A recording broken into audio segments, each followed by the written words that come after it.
आप देख रहे हैं अपना बिहार। मैं हूं आपके साथ विभा उपाध्याय। गोपालगंज में लग्जरी कार से बरामद 3.5 करोड़ के कैश मामले में बड़ा अपडेट सामने आया है, जिसमें पुलिस ने टेरर फंडिंग, हवाला कारोबार और टैक्स चोरी करने के तीनों बिंदुओं से जोड़कर जांच पड़ताल शुरू कर दी है। कैश बरामदगी के मामले में स्पेशल टीम 4 राज्यों के कनेक्शंस को भी इस वक्त खंगाल रही है। एसपी आनंद कुमार ने इस पूरे मामले की जांच के लिए स्पेशल टीम का गठन किया है, जो राजस्थान के अलावा लखनऊ और सिल्लीगुड़ी जाकर जांच करती नजर आएगी। वहीं इस पूरे मामले में कुचायकोट थाने में प्राथमिकी भी दर्ज कर ली गई है। कुचायकोट पुलिस ने राजस्थान के बीकानेर के दोनों युवकों पर प्राथमिकी दर्ज की है। इधर दूसरे दिन भी इनकम टैक्स की टीम ने जांच की। कैश के सोर्स का अब तक हालांकि कोई पता नहीं चल सका है। एसपी आनंद कुमार का कहना है कि जांच पूरी होने के बाद यह पता चल पाएगा कि इतनी बड़ी रकम किस काम के लिए लेकर ये शख्स जा रहे थे और इस पैसे का सोर्स क्या है। जिन 2 युवकों को गिरफ्तार किया गया है वे राजस्थान के बीकानेर के रहने वाले हैं। पैसे को बिहार के रास्ते पश्चिम बंगाल के सिल्लीगुड़ी लेकर जाना इन लोगों की तरफ से तय किया गया था, लेकिन जांच पड़ताल के दौरान 3.5 करोड़ कैश रुपए टेरर और हवाला कनेक्शन के तहत इस वक्त जब जांच की जा रही है तो बिंदुओं को तलाशने की कोशिश करते हुए इस वक्त टीम और हम लोग इस पूरे मामले की जांच कर रहे हैं। उसमें एक एफआईआर दर्ज हुई है और जिसमें दोनों व्यक्तियों को गिरफ्तार करके जेल भेजा जा रहा है। इसके साथ ही हम लोगों ने रिक्वेशन किया है इनकम टैक्स डिपार्टमेंट को कि वो खुद इस मामले को आकर देखें, और इनकम टैक्स मुजफ्फरपुर की एक टीम यहाँ पे कल से ही कैंप कर रही है और लगातार इस पूरे घटनाक्रम की जाँच कर रही है टैक्स पर्सपेक्टिव से। और हम लोग का जो एंगल है क्रिमिनल एंगल, उस पर हम लोग जाँच कर रहे हैं। सर, क्या टीम कोई लखनऊ और सिल्लीगुड़ी भी भेजी जाएगी जांच के लिए? इसमें जो कैश का जो बैकवर्ड लिंकेज है और फॉरवर्ड लिंकेज है जो हम लोग इस्टेब्लिश कर रहे हैं, जो हमारे स्टेट के बाहर का है, एक उत्तर प्रदेश का है और एक वेस्ट बंगाल का है, वहाँ भी हमारी स्पेशल टीम भेजी जाएगी ताकि हम सारी चीज़ों को वेरीफाई कर सकें कि पैसे का सोर्स क्या था और पैसा कहाँ जा रहा था और किस चीज़ के लिए जा रहा था। गोपालगंज का NH-27 हवाला कारोबारियों के लिए सेफ जोन बनता जा रहा है। अभी हम मौजूद है गोपालगंज के NH-27 पर। हम देख सकते हैं पहले NH-28 था, लेकिन NHAI ने बाद में इसे NH-27 कर दिया। और यह सड़क जो है, यह सड़क पर गाड़ियाँ जो सड़क पर दौड़ती है, इसलिए यह सेफ जोन बनता जा रहा है हवाला कारोबारियों के लिए। कल तकरीबन 3.5 करोड़ रुपए कैश कुचायकोट के बलोथरी चेकपोस्ट पर उत्पाद विभाग की टीम ने बरामद किया था। और इस पूरे मामले में अब पुलिस जांच कर रही है। कुचायकोट पुलिस ने एक एफआईआर दर्ज किया है और एफआईआर दर्ज करने के बाद आज जो है गोपालगंज के एसपी आनंद कुमार ने 2 टीमें गठित की है। एक टीम जो है लखनऊ भेजी जा रही है और दूसरी टीम पश्चिम बंगाल के सिल्लीगुड़ी भेजी जा रही है, ताकि यह पता लगाने की कोशिश की जा रही है कि यह पैसा हवाला कारोबार का है या फिर टेरर फंडिंग से या फिर इनकम टैक्स चोरी करने के लिए जो कैश लेकर जा रहा है। तीनों बिंदुओं पर पुलिस जांच कर रही है। और इसके बता दें कि इसके पहले भी फुलवरिया के श्रीपुर में तकरीबन 1.5 करोड़ रुपए 6 मार्च को बरामद किए गए थे और ठीक 21 दिन बाद एक बार फिर से 3.5 करोड़ रुपए बरामद हुए, यानी कि तकरीबन 25 दिनों के अंदर में 5 करोड़ रुपए कैश बरामद हुए हैं। तो कुल मिलाकर देखा जाए तो यह इलाका जो सेफ जोन बनता जा रहा है। इसी रास्ते से होकर कैश जा रहे हैं और जो कैश था वो यूपी के लखनऊ से सिल्लीगुड़ी जा रहा था। जो पकड़े गए हैं वो राजस्थान के हैं, यानी कि राजस्थान, उत्तर प्रदेश, बिहार और बंगाल 4 राज्यों की जो कनेक्शन है वो मिल रही है। अब पूरे मामले पे जांच के बाद ही कुछ खुलासा हो पाया कि ये कैश किसका था, टेरर फंडिंग का था, हवाला कारोबार का था या फिर इनकम टैक्स चोरी करने को लेकर कैश लेकर जा रहा था। फिलहाल जाँच की जा रही है, जाँच के बाद खुलासा हो पाएगा। गोविंद कुमार, न्यूज़ 18 गोपालगंज। लखीसराय में पिपरिया के वलीपुर गांव में घर में बम फट गया। धमाके में 7 लोग जख्मी हुए हैं और घटना के बाद से पूरे इलाके में दहशत का माहौल है। शंकर रजक के घर में यह ब्लास्ट हुआ है, जो जानकारी सामने आ रही है। तस्वीरें आपके टीवी स्क्रीन पर, जहां घर में कंस्ट्रक्शन का काम चल रहा था। पुलिस मामले की जांच पड़ताल में हालांकि इस वक्त जुट गई है। 2 तस्वीरें आप देख पा रहे होंगे। पहली तस्वीर जहां पर ब्लास्ट होने के बाद अफरा तफरी का माहौल, इलाके में जख्मी लोगों को आनन फानन में निकालकर अस्पताल ले जाया जाता हुआ और फिलहाल सभी का इलाज इस वक्त हो रहा है। 7 लोग इस ब्लास्ट के दौरान जख्मी हुए हैं। इस वक्त हम मौजूद हैं लखीसराय के पिपरिया थाना क्षेत्र स्थित ओलीपुर गांव में। यही वो मकान है, इसी मकान के अंदर जो है बम विस्फोट हुआ था, जिसमें 3 लोग घायल हो गए थे। घटना के बाद लखीसराय एसपी यहाँ पे खुद मौजूद हैं। हम जानना चाहेंगे सर, क्या है पूरा घटना? देखिए, ये शंकर रजक हैं, उनका घर है, उन्हीं का जो बाड़ी है जो पीछे का बैकयार्ड जिसको कहते हैं, वहाँ पे बहुत सारा गिट्टी और ईंट जो कुछ मकान का काम कर रहे हैं, उसी में वहाँ पे बच्चे जो हैं इनके घर के ही वो सब मकान बन रहा था, तो वहाँ पे वो ले जाके ईंट वीट लेके जा रहे थे। उसी में वहाँ पे एक पॉलीथीन में कुछ रखा हुआ था। बच्चे ने क्यूरियोसिटी में उसको जो ओपन किया है तो एक ब्लास्ट हुआ है, लो इंटेंसिटी ब्लास्ट था, जिसमें वहाँ जो आसपास में परिवार के शंकर अजक जी के परिवार के जो लोग थे उनमें उनको इंजरी हुई है।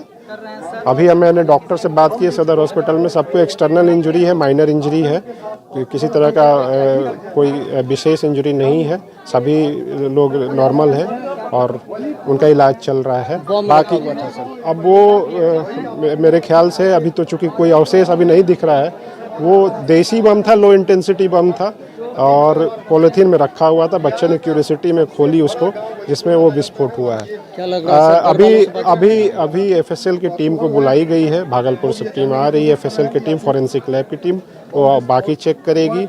और उसके अलावा हम लोग डॉग स्क्वाड को बुलाए हुए, स्निफर को, जो कि बाकी देखेगी कि और भी उस तरह का कोई चीज़ तो है नहीं। क्या लग रहा है कहाँ से बम ला के रखा है? मुझे लगता है कि अब ये 1-2 दिन से कुछ सामान इन्होंने गिरवाया, उसमें कहीं से वो लो इंटेंसिटी बम, वो अब जांच करने का विषय है, उसके बाद ही हम लोग बता पाएंगे।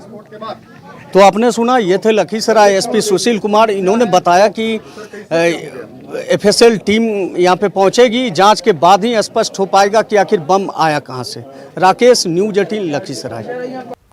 और बड़ी खबर इस वक्त बिहार विधान परिषद से आती हुई, जहां पर आरजेडी के एमएलसी सुनील कुमार सिंह सस्पेंड कर दिए गए। सभापति ने सुनील कुमार सिंह को 1 दिन के लिए सस्पेंड कर दिया है। आरजेडी के एमएलसी सुनील कुमार सिंह सस्पेंड हुए हैं। 1 दिन के लिए सभापति ने सुनील कुमार सिंह को सस्पेंड किया है। सदन में तस्वीर दिखाकर बात रख रहे थे सुनील कुमार सिंह, जिस पर यह कार्रवाई की गई है। सभापति ने आचरण को अमर्यादित मानकर सस्पेंड किया है।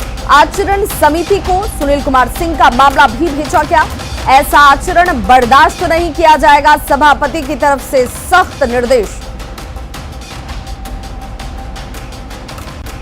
तो सभापति ने इसे सदन और बिहार के मर्यादा के खिलाफ बताया। आरजेडी के एमएलसी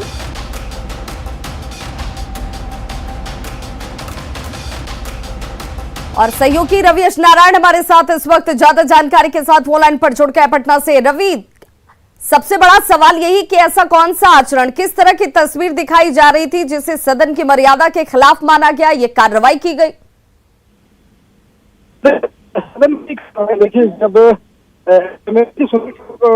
बोलना होगा क्या बजट बोला था, बोलने के दौरान तस्वीर लेकर, जिसमें मुख्यमंत्री नीतीश कुमार जो है वो पिछले दिनों शपथ ग्रहण समारोह में यूपी में जब प्रधानमंत्री से मिले थे, उन तस्वीरों लेकर के सदन में आते हैं और अपनी बात में कविता भी कहते हैं। रवि, आपकी आवाज सही तरीके से नहीं पहुंच पा रही, आपसे एक बार फिर से जोड़ने की कोशिश करेंगे। फिलहाल दर्शकों को एक बार फिर से बता दें कि आचरण समिति ने जिस तरीके का आचरण और व्यवहार किया गया है उस पर संज्ञान लिया। सभापति की तरफ से नाराजगी जाहिर की गई।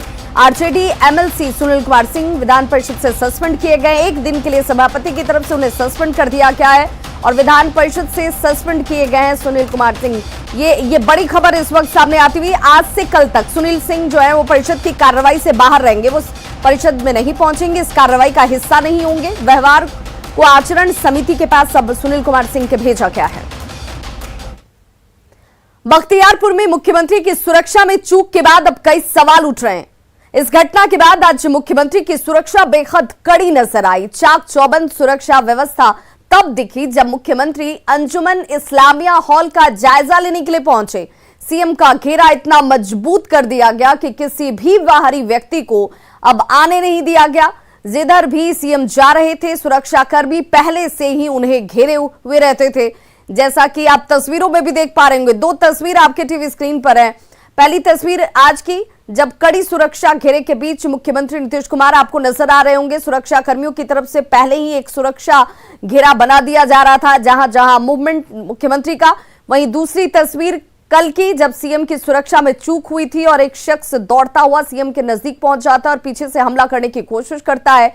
बख्तियारपुर के स्वतंत्रता सेनानी और समाजसेवी शीलभद्र याजी की प्रतिमा पर माल्यार्पण करने के दौरान व्यक्ति की तरफ से सुरक्षा घेरे में घुसकर मुख्यमंत्री पर हमले का प्रयास किया गया था। जिसके बाद हालांकि इस शख्स को पकड़ लिया गया और शुरुआती जांच में यह पाया गया कि ये व्यक्ति, जिसका नाम शंकर कुमार वर्मा उर्फ छोटू है, वो मानसिक रूप से अस्वस्थ है और ऐसे में मुख्यमंत्री ने इस व्यक्ति के विरुद्ध किसी भी तरह के दंडात्मक कार्रवाई नहीं करने के आदेश दिए। बाढ़ के बख्तियारपुर में सीएम नीतीश की सुरक्षा में चूक हुई, जहां एक युवक ने उन पर पीछे से हमले की कोशिश की, जिसे सुरक्षा कर्मियों ने हालांकि पकड़ लिया। युवक का नाम छोटू बताया जा रहा है, जिसकी तस्वीरें भी हम आपको दिखा रहे थे और इसीलिए अब एक बड़ी तब्दीली इस रूप में कि मुख्यमंत्री का सुरक्षा घेरा और ज्यादा चाक चौबंद कर दिया गया है। मुख्यमंत्री नीतीश कुमार की सुरक्षा में चूक की जांच की मांग बख्तियारपुर की आम जनता भी कर रही है। हाथों में तख्ती लिए पूरे घटना की जांच की मांग अब आम लोगों की तरफ से उठने लगी है। देखिए बख्तियारपुर से संवाददाता अनिरुद्ध की ये रिपोर्ट। बख्तियारपुर में हमारे पीछे आप देख रहे होंगे सिलभद्र याजी का जो प्रतिमा है, कल मुख्यमंत्री नीतीश कुमार के साथ इसी जगह पर वो घटना हुई थी जहां एक अर्धविचलित व्यक्ति ने मुख्यमंत्री पर हमले का प्रयास किया। बख्तियारपुर की जनता और जदयू के कुछ नेता बैठे हुए सामने जो शांति मार्च भी निकाले और धरना भी दिए हुए हैं कि कल जो घटना हुई वो काफ़ी दुखद और मार्मिक घटना थी। हम बात करते हैं कुछ लोगों से कि यहाँ क्यों बैठे हैं और क्या कहना है। तो यहाँ क्यों बैठे और क्या कहना है? हम लोग बैठे हुए हैं कि माननीय मुख्यमंत्री जी कल जनता हम लोग से मिलने आए थे कार्यकर्ता से और बड़े खुशी से बख्तियारपुर की जनता के लिए जो उनका स्वागत किया है।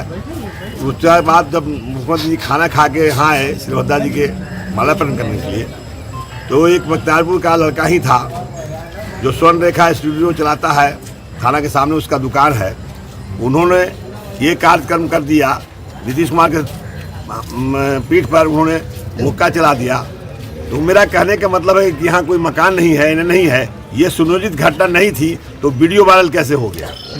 दूसरी बात ये कि बख्तियारपुर के मान सम्मान के साथ इस तरह की घटना घटी तो बख्तियारपुर की जनता के साथ ही घटना घटी है और हम लोग बड़ा प्रभावित है कि बख्तियारपुर के लाल के साथ बख्तियारपुर के ही आदमी इस तरह की घटना का अंजाम दिया। यह बड़ा दुखद है और मैं समझता हूं कि ये प्रशासकीय दृष्टिकोण से बहुत बड़ी चूक हुई है और उनके सुगरी वाले के साथ भी चूक हुआ है, क्योंकि हमारे कार्यकर्ता जब जाते हैं तो उनको घेरा में लिया जाता है। आखिर किस परिस्थिति में और इस हॉस्पिटल में जब सिलभद्रा जी की मूर्ति पर उन्होंने माल्यार्पण करने के लिए आए तो कैसे वो लड़का आ गया, ये समझ में बात नहीं आ रही है। जांच का विषय आप युवा नेता हैं, बताइए। मुख्यमंत्री युवाओं को काफी कह रहे हैं, कल उन्होंने कहा था कि मिलजुल के रहना, लेकिन फिर ऐसा घटना हो गया। ये बहुत निंदनीय घटना है और चुनौतीपूर्ण है और हम लोग जितना बख्तियारपुर समस्त परिवार, कोई पार्टी पर नहीं हो रहा है, ये समस्त बख्तियारपुर समाज सभी आज मर्माहत है इस घटना से और हम लोग काफ़ी दुख है और उस दुखी में हम लोग बस नीतीश कुमार जी के जो विकास पुरुष हैं, जो बख्तियारपुर के लाल हैं, उनके साथ ये घटना हुआ है। बहुत बेहद दुखी है, इसलिए पूरे बख्तियारपुर बाजार इसके समर्थन में है, पूरे बाजार बख्तियारपुर नगरवासी समर्थन में है और मैं काफ़ी दुख हूँ जदयू कार्यकर्ता के नाते। यानी कि मुख्यमंत्री पर हुए कल हमला को लेकर बख्तियारपुर के आम लोग हो या दुकानदार सभी काफ़ी महमत हैं और निष्पक्ष जांच की मांग करें कि सुरक्षा में आखिर चूक कैसे हुई। अनिरुद्ध, न्यूज़ 18 बाढ़। बिहार विधानसभा की कार्यवाही के दौरान 144 धारा लगी रहती है और बावजूद इसके बड़ी संख्या में ग्राम रक्षा दल के लोग परिसर में पहुंच गए और जमकर नारेबाजी की गई। अचानक हंगामा देखकर कुछ देर के लिए पुलिस के भी पसीने छूट गए।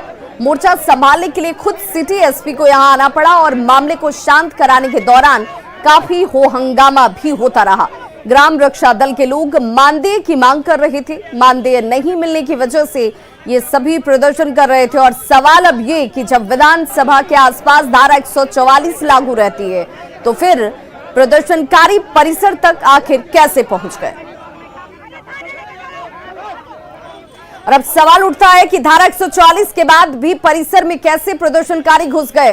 प्रदर्शनकारियों को पुलिस क्यों नहीं रोक पाई, क्योंकि जिस दौरान कार्रवाई चलती है आसपास में धारा 144 लागू रहती है और इसलिए सवाल कि आखिर प्रदर्शनकारी ऐसे में कैसे घुसे, प्रदर्शनकारियों को पुलिस क्यों नहीं रोक पाई, विधानसभा परिसर की सुरक्षा लचर क्यों है। पश्चिम बंगाल से कटिहार की ओर आने वाली ज्यादातर ट्रेनें नशे के सौदागरों के लिए एक सेफ कॉरिडोर बन चुकी हैं। न्यूज 18 की पड़ताल ने शराब तस्करों की पोल खोलकर रख दी है।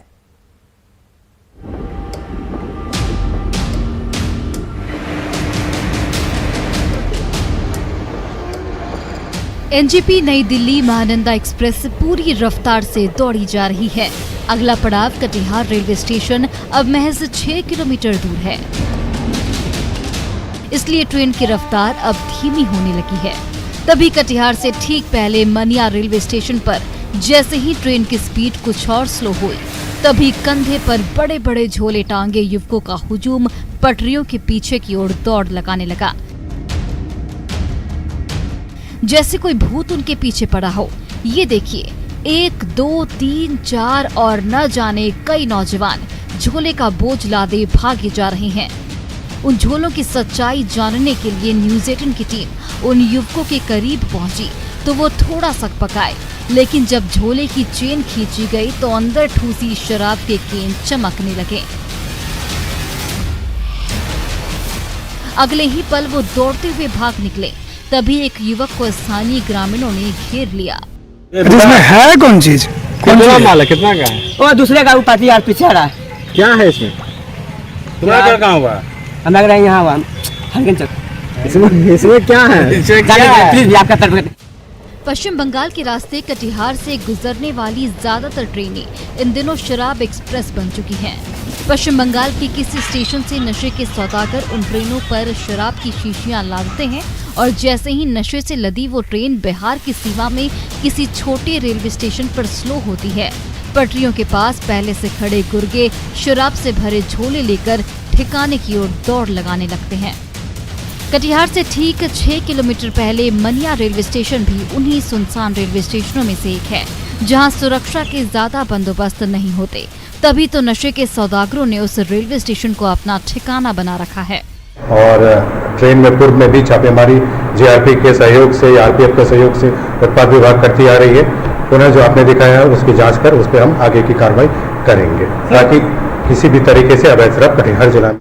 न्यूज 18 के कैमरे में कैद शराब तस्करी की इन सनसनीखेज तस्वीरों ने उत्पाद महकमे में हड़कंप मचाकर रखा है और नशे के सौदागरों को दबोचने के लिए जल्द ही उत्पाद विभाग और जीआरपी का ज्वाइंट मिशन शुरू होने वाला है। सुब्रत गुहा, न्यूज 18 कटिहार।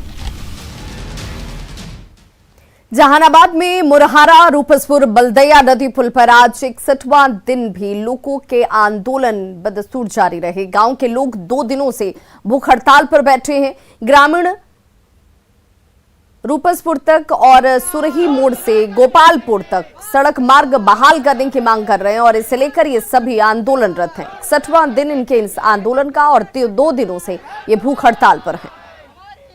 जहानाबाद से 25 से 30 किलोमीटर दूर रूपसपुर पुल पर एक बार फिर हम पहुंचे हैं और कारण है कि यहाँ किसानों और गांव वालों का जो आंदोलन है वो 61वें दिन पहुंच चुका है।